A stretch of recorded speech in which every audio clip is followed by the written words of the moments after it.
I got that animal ambition. I got that animal ambition. I got that. What's up, y'all? Smoak here. What's good? In this video, I'm gonna be watching 10 wrestlers who had a late career renaissance. As we know, pro wrestling is not easy, and there gonna be times, or maybe a lot of times, where people, when they initially start out in a major promotion, they're gonna have a, I guess you could say, a forgettable career, or at least forgettable period of their career, and they may leave the company entirely just to come back to look better and stronger than ever, both mentally and physically and emotionally.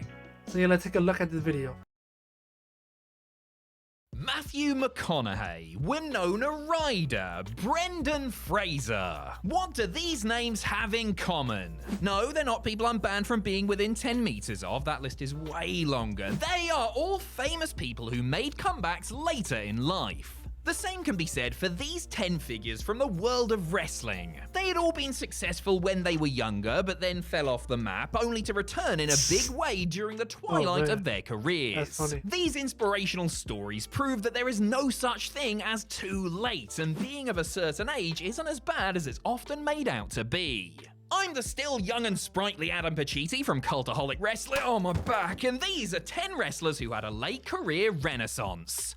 Join us. Number 10, Fit Finlay. His name is Finlay, and he loves to appear in top 10 lists on YouTube. It was in WCW where Northern Ireland's finest first came to a global audience's attention under the name the Belfast Bruiser. Fit Finlay would go on to win the television title before hanging up his leather jacket in 2000, transitioning into a backstage role during the promotion's dying days due to injuries. He was snapped up by WWE after the buyout as a trainer and agent, which meant that he mercifully missed out on the invasion. Lucky boy. Then, after 3 years working behind the scenes, Finlay decided that he wasn't quite done in the ring just yet. In January of 2006, the veteran made his WWE TV debut at the not-so-tender age of 47. Yeah. He would work as a wrestler for the next 4 years, winning the United States Championship, feuding with the top stars of the day, and helping to bring Hornswoggle into WWE because nobody's perfect. Finlay once again picked up a backstage role after his second retirement. I remember like in 2009, I looked up Finlay, because again, I started watching 08. I seen Finlay perform, and then seeing like stuff from the past, like when he re-debuted it, or debuted it really in WWE, like 2005 or 6, always in that mid card. I was like, how old is this guy? Boom, popped out like 49, 48. I'm like, damn, this guy's OG. What the hell? I didn't expect that from him, bro. He moved good in the ring, though. He was a solid performer. Occasionally appearing on TV, always getting a bloody massive pop, like the time he let Becky Lynch appear in the Royal Rumble. Still got it. Number 9, Jeff Jarrett. Following a November 2022 match with Jay Lethal on Dynamite, Darby Allin got smashed over the head with a guitar, which could mean only one thing. Honky Tonk Man was all elite, baby. Oh, it was Jeff Jarrett. That's much less exciting. Kidding, obviously. After one of the most varied, decorated, and controversial careers in pro wrestling history, JEFF, alright, it's enough of that, found his way to AEW mere months after appearing for WWE at SummerSlam. Fans got very worried that Double J was up to his old tricks and would try and insert himself into the upper echelon, but he instead found a role that suited him perfectly. The chosen one was a breath of carny air in the more modern AEW landscape, and because he was the only person doing his brand of old-school wrestling shtick, it made his appearances extra special. And he's OG. He had no business being on the top, bro. Like, fear that the company would be mad enough to put a major championship on the 55-year-old former gold salesman gave his matches a unique sense of tension, and as a result, Jeff has been one of the most consistently entertaining members of the roster since his debut. He's also won that Leatherface belt, remember that? So that's a thing. Number 8, Dustin Rhodes. I don't know if I Sticking with remember AEW for now, as Tony Khan, who collects old wrestlers like magpies collect shiny spoons, has given a platform to a man who has made a career out of defying expectations. From gifted rookie in WCW to androgynous face-painted movie buff in WWE to whatever the hell was going on in TNA, Dustin Rhodes has always kept himself afloat in the wrestling business, but it took a match against his own flesh and blood to make people realize what a legend he truly was. At Double or Nothing 2019, AEW's first official pay-per-view, The Natural went to war with his half-brother Cody, and when I say war, I mean war. a match so bloody it would have put the Great Muta off his tee, Cody and Dustin duked it out in one of the most emotional wrestling matches of all time, with the Elder Road showing that he could still pull out all the stops half a century into his time on Earth. Yeah. Though he's not quite reached those lofty heights since, this was enough to ensure Dustin's legacy as one of the all-time greats and erase any memories of some of his darker days. Because he could still move in the ring, bro. He still got it. Number 7, Goldberg. Goldberg, more like Oldberg.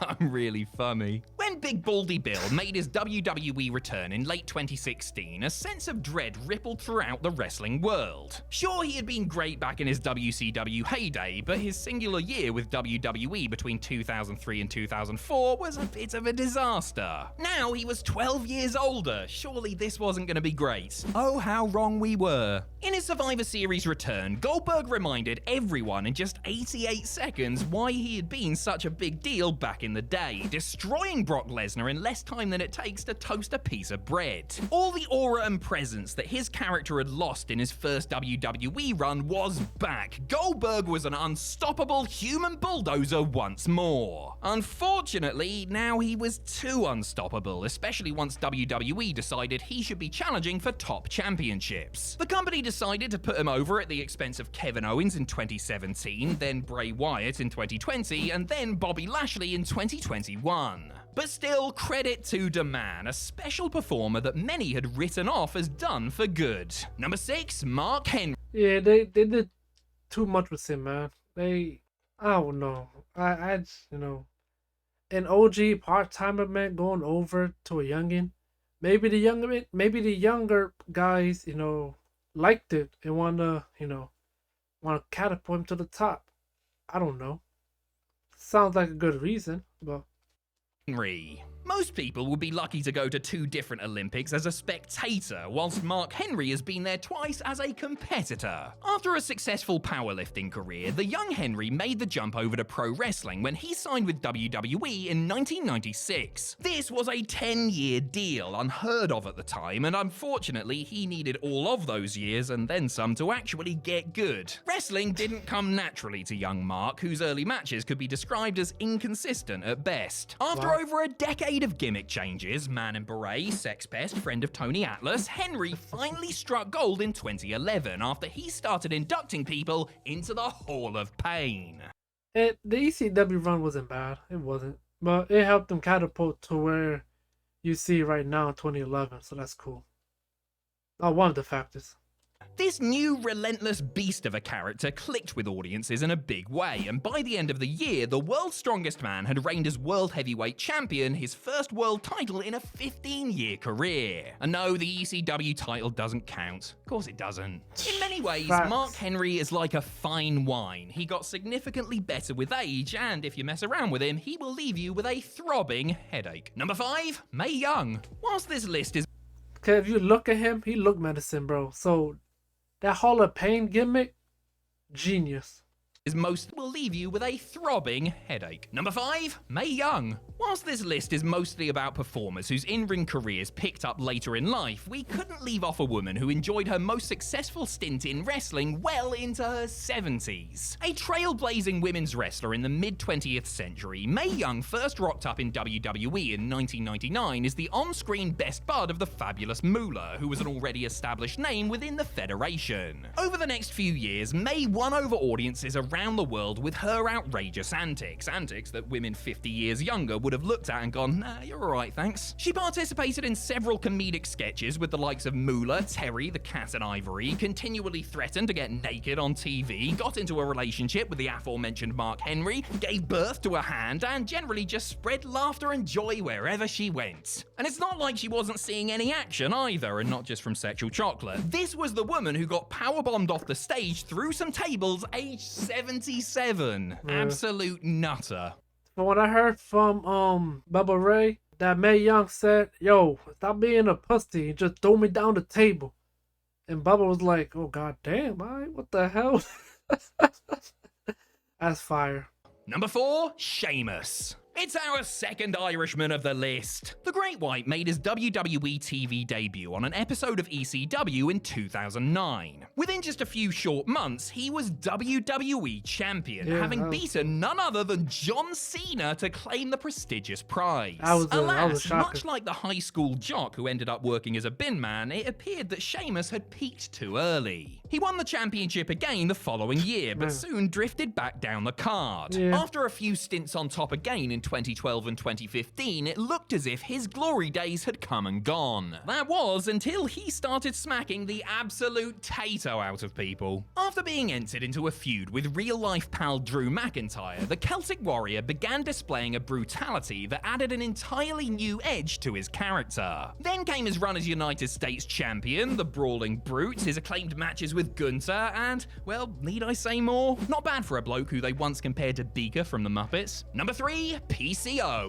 In 1995, Pierre Carloulet feuded with Bret Hart over a jacket. In 2019, he won the Ring of Honor World Championship. Wrestling isn't real, I swear. The man now known as PCO first rose to mainstream prominence as one half of the Quebecers alongside Jacques Rougeau, filling out the WWE tag division in the early and mid-90s. After years of bouncing around from company to company, having brief and forgettable stints in almost every major promotion, PCO decided the only way he was going to reach his potential was to go absolutely bonkers. Rebranding himself as the French Frankenstein, the aging star took on the gimmick of a monstrous creature, undeterred by pain or injury. His acclaimed match with Volta at Joey Janela's Spring Break in 2018 earned him the best reviews of his career, which led to him signing with Ring of Honor, where he won 6-man and tag team gold before finally getting his mitts on the big one at the age of 51. Wow. Honestly, I'll be happy if I'm still able to go to the toilet under my own power at that age, let alone be able to do suicide dives and such. Number 2, The Undertaker. Because he was around for so long in WWE, and because his wrestling persona was essentially ageless, it is easy to forget that The Undertaker didn't start his run of really good matches until he was in his 40s. Though he had always been a key part of the machine and had done great character work early in life, the dead man's early career is littered with total dung heaps of matches. I mean, just look at the matches in the first half of the streak. King Kong Bundy, Big Boss Man, Psycho Sid, Giant Gonzalez. Doesn't seem as mythical now, does it? Though there were bright spots in there, the majority of amazing Taker matches came much further down the line. His first Mania bout with Shawn Michaels happened when he was 44. His classic with CM Punk took place when he was 40. I was just trying to figure out how old he was, like,